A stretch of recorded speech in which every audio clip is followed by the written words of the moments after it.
Hello everyone, in this video, I will show you how to get admin commands in Steal a Brainrot on Roblox. First, join the game Steal a Brainrot.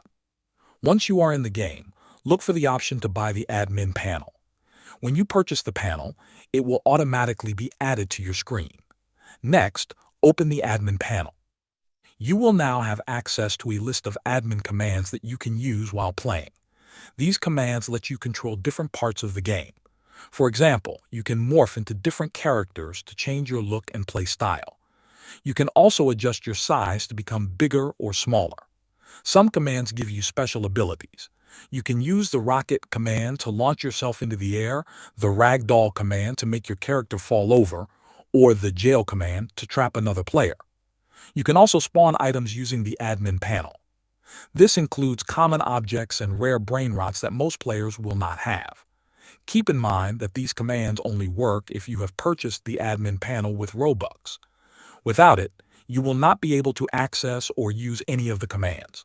That's all you need to do. Thanks for watching.